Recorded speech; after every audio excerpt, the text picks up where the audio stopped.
Hello everyone, welcome back to another episode of SportsTalk Philadelphia. And with seasons ending, new seasons begin. The Philly season is officially over, but the Flyers and the Sixers season is beginning, and that's amazing. Let's get right into today's episode.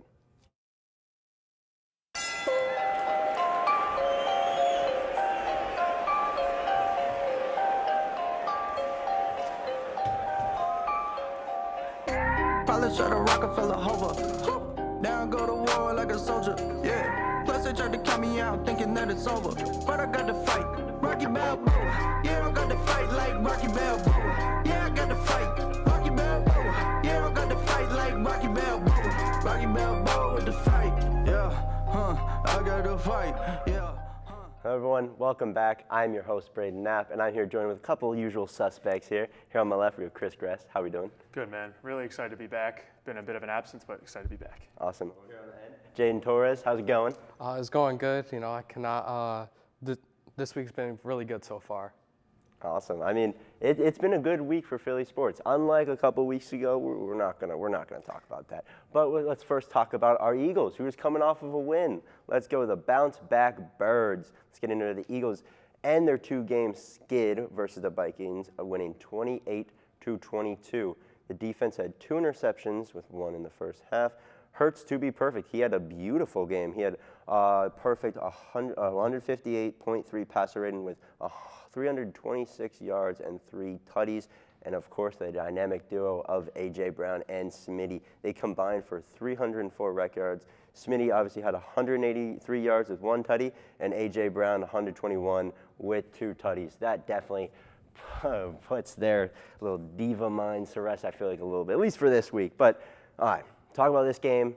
It's nice to be back in the win column. I think we all can agree. What's your takeaways from this game, Chris? Oh, absolutely. It was a huge bounce-back performance. All the stars that you wanted to get involved did. I mean, you mentioned Devontae, AJ, really just probably both of their best games of the season.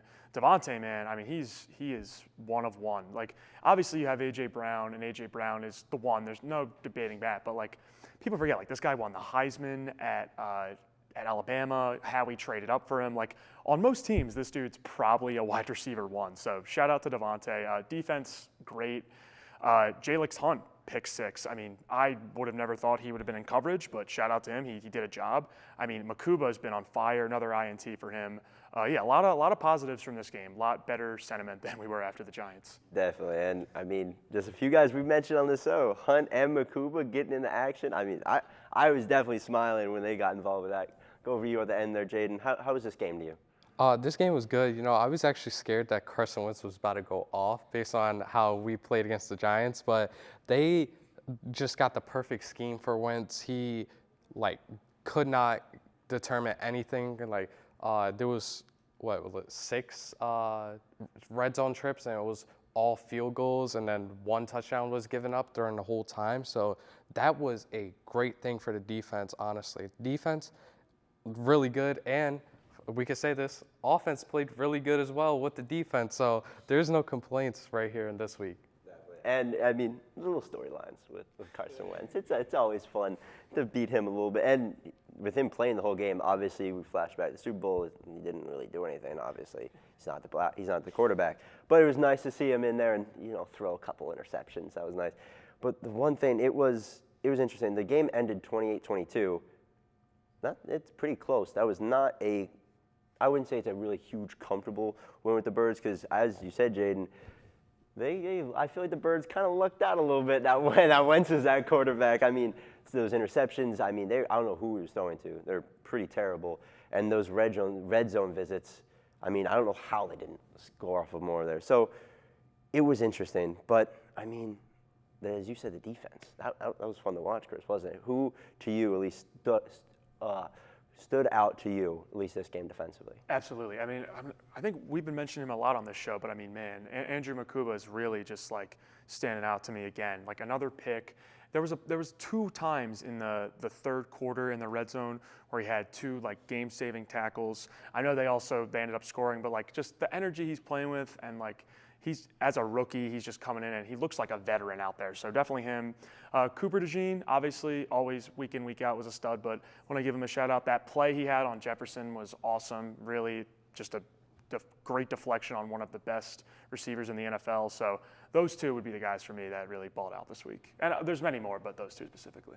Definitely. And, well, as I kind of alluded to earlier, there's a little bit to improve upon. If we want to talk here, Saquon Barkley, I mean, only 3.3 yards per carry, on pace for less than 1,000 yards this year.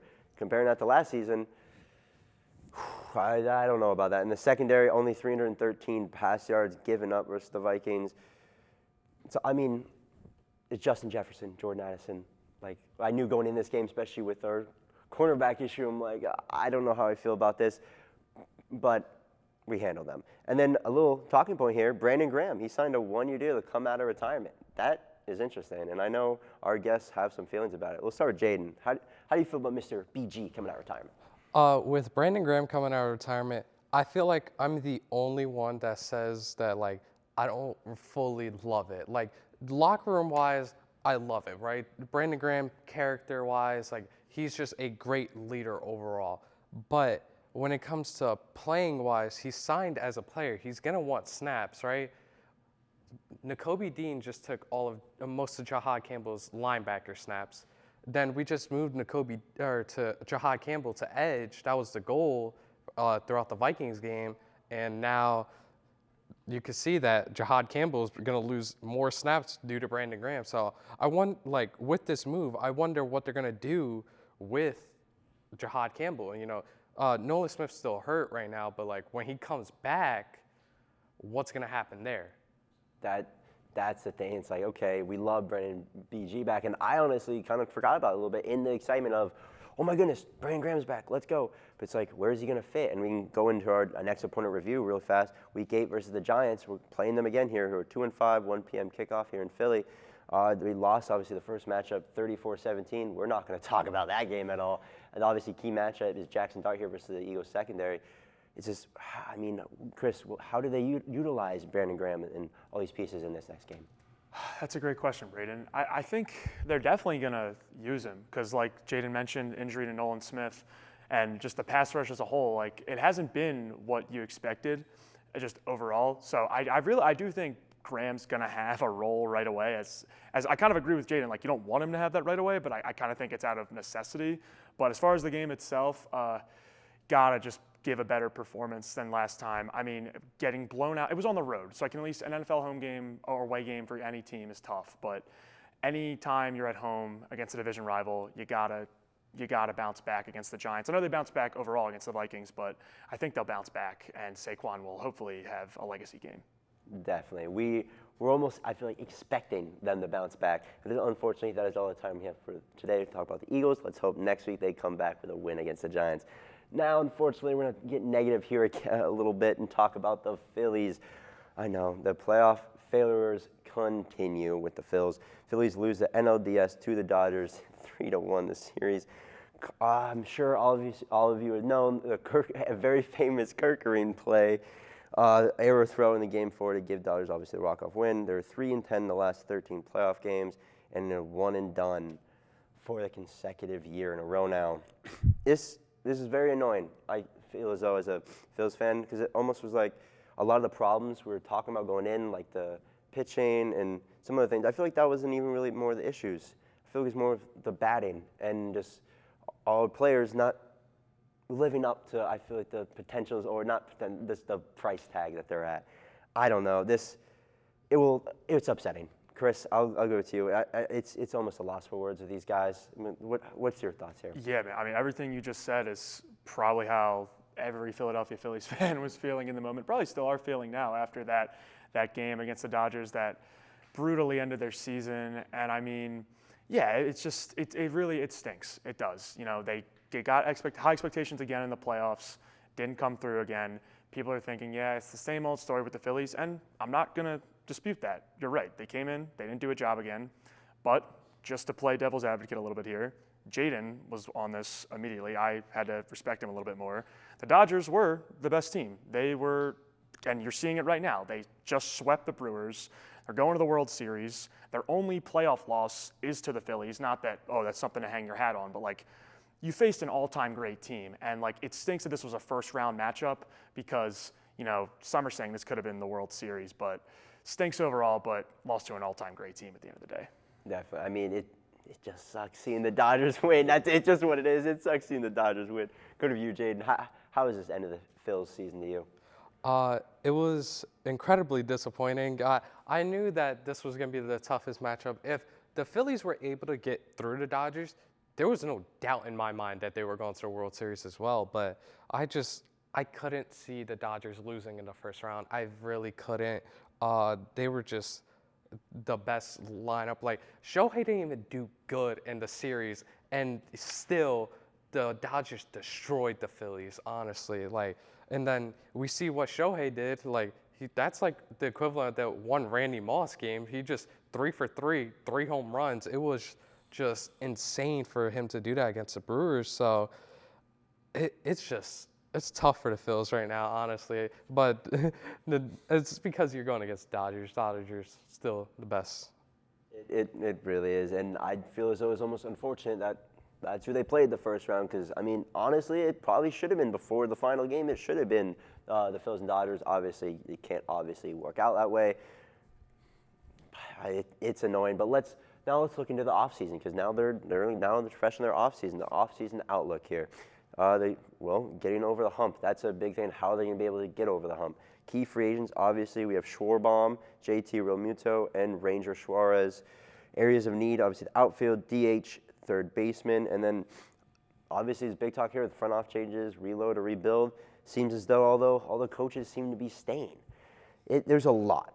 There's definitely a lot with especially the offseason, but just starting with the basics here, Chris, what do you want to see the Phillies do this offseason? Well, I mean, ideally, you know, you want to see some change, right? But like, you just got to think big picture here with baseball. It's a 162 game season. The Phillies won 96 games. They lost in 4 games, and every game they lost to the Dodgers was by 1 or 2 runs. I would like to see them make, you know, maybe a big move, maybe bring in Kyle Tucker, maybe get a Bregman or something like that. But what they're probably going to do is just retool a little bit and bring back Schwarber. I think JT is going to be back. I do think I think Ranger's going to be gone, just because, you know, the pitching, Lazardo's going to be up for extension, you know, Painter, hopefully, if he's available.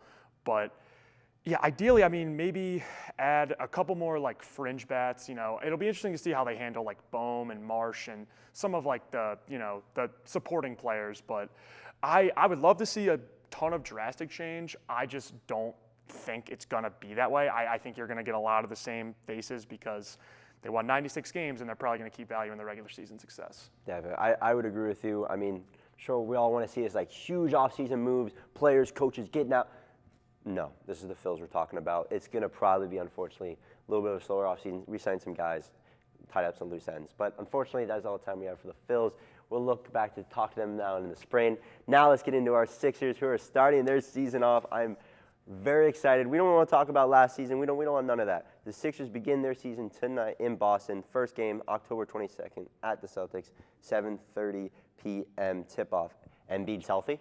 I can't believe I'm saying that, but I just said that. Injured stars, playoff P is hurt for this game, and Jason Tatum are both out. And then, obviously, a big question is, what will Nick Nurse's lineup look like in rotation? When I'm looking at this, obviously, we have a fresh new piece in Edgecombe here. A nice little rookie to slot in. That's probably going to be the backcourt, but it's a little bit of a question. He's playing that front court. I'm going to go over here to you, Chris. How do you feel about the beginning of Sixers season here?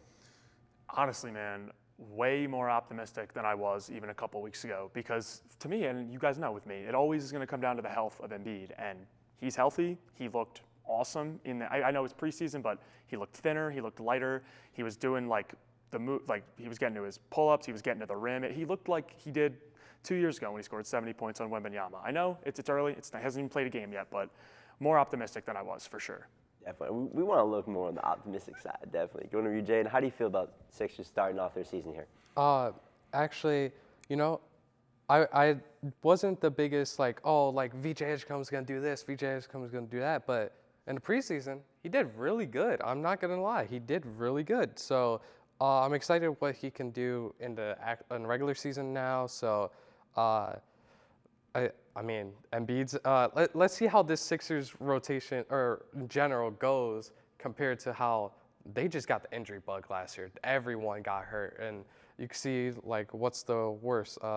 Is McCain playing? He's out opening night, but I think he'll be back in like 2 weeks. Okay, but so, I mean, they're gonna struggle a little bit because McCain's still a big star in rotation about this team. But other than that, I feel like they got a good shot, especially with the injured Celtics team.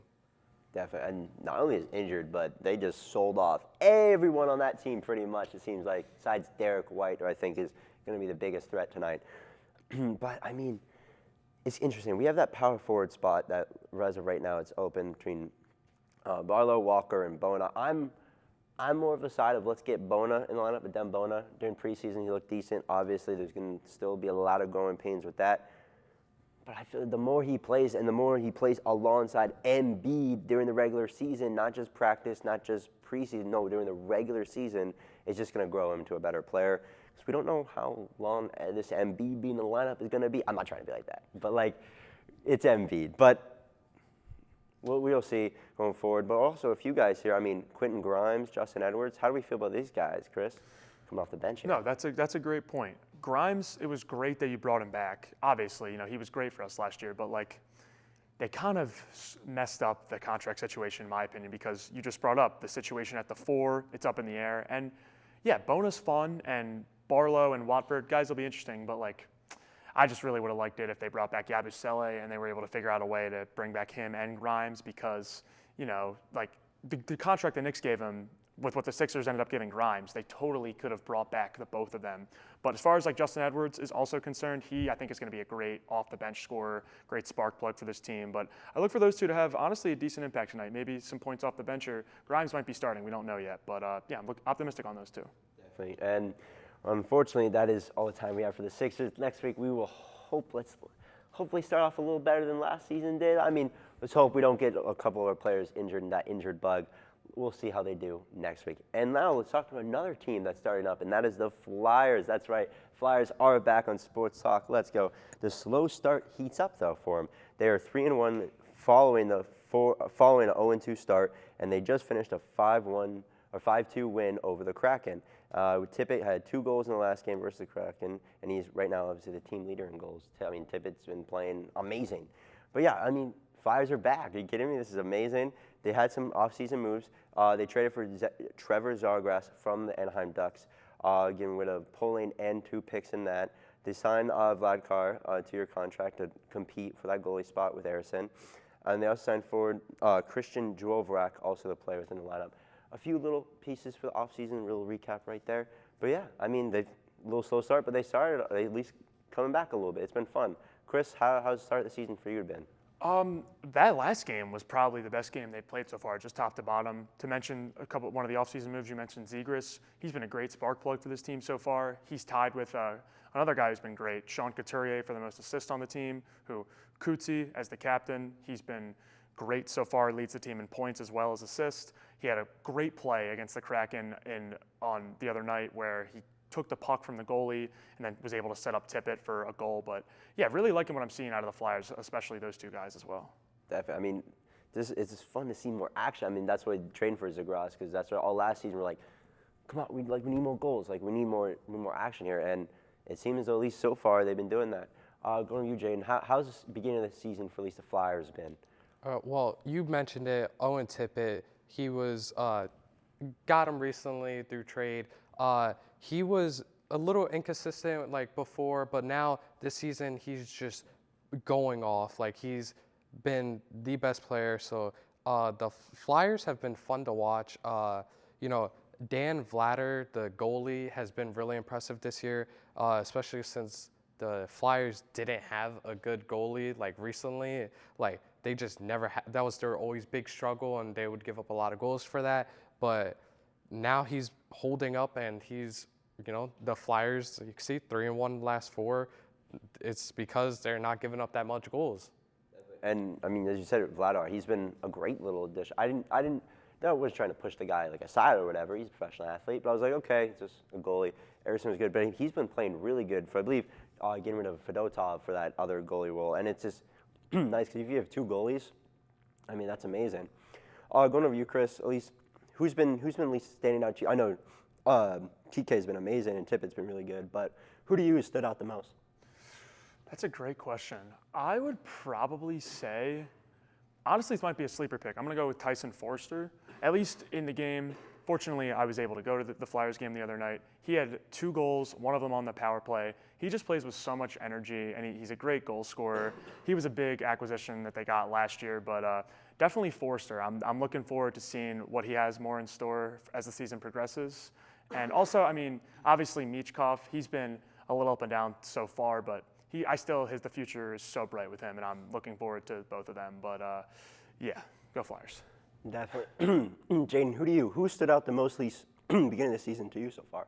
I mean, he stole my pick, Forster. But he mentioned the power play. Like the Phillies have been good in power plays this season. Or if I said Phillies, Flyers. Sorry. The Flyers have been good with power plays. That was another struggle they had recently. So they're coming back and they're taking advantage of the 5-on-4 that they have. Sorry, I'm just dying of coughing a little bit. But unfortunately, that is all the time we have for the Flyers today.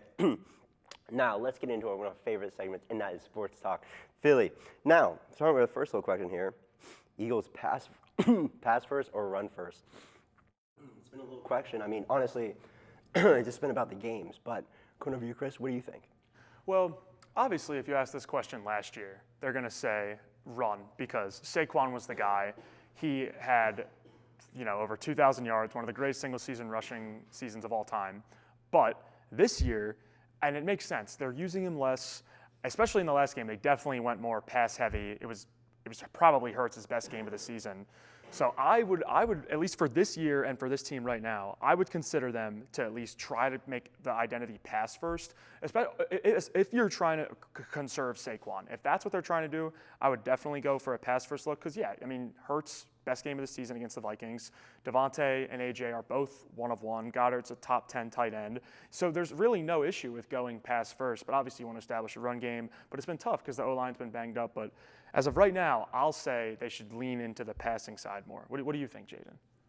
Well, I mean, you've hit on it, but like the fact that Jalen Hurts has been this good, like whenever they decide to pass, because we've seen it that they're trying to establish the run. Like even Jalen Hurts said it in the post game that the game plan was to be a run dominant team, especially and get Saquon going this game. So I think they want Saquon to go off. Like they're trying so hard. So I think that they're gonna lean into the pass a little bit more, but then they're just gonna get one Saquon big run and then he's back. That all it takes, I think, is one Saquon.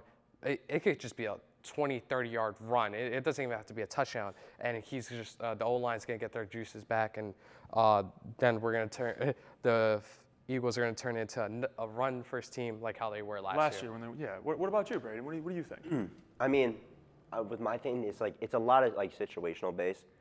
But it's just with Jalen Hurts as your quarterback, you're going to have to be run first a little bit because either you have Saquon right there, obviously with Saquon too, because you not only have the option to just give Saquon the ball, he can tuck that and run himself when you just have that ability first with Jalen Hurts. Obviously, we saw it. He can put it. I'm on his side. He can pass it, and he obviously the deep ball. Excuse me. But with the Eagles, I think it's always a run first team. And then now let's do our second one. Is where does Sixers stand in the East? What do you think? So I kind of alluded to it a little bit when we were talking about the Sixers, but I think the East is pretty open. Not saying the Sixers are going to come out or anything, but I do think if everything's right, obviously, if Embiid's right, Maxey takes another step, I do believe they can make it back to the playoffs. I think it could be somewhere as high as 4, somewhere as low as 7. If everything goes right, I think they could beat the 4 seed. If Embiid really, is Embiid, he's right, he's healthy. Whenever the Sixers have had that, when have they not been a top 3 seed in the East? Because when Embiid's out there, he's at worst, and healthy at worst, he's what, a top 5 top 10 player in the league. I mean, the guy won an MVP a few years ago, but I think their ceiling is a top 4 seed. What about you, Jaden? I think their ceiling is a 5. Because if you think about it, Knicks, I think the Knicks are going to be the 1 seed. Right? The Cavs, they're going to compete with the Knicks as the 1 seed. They're a good That's regular. fair. Yeah, absolutely. Both are great regular season teams. The Cavs are a definition of regular season team. The Knicks can show off in the playoffs a little bit.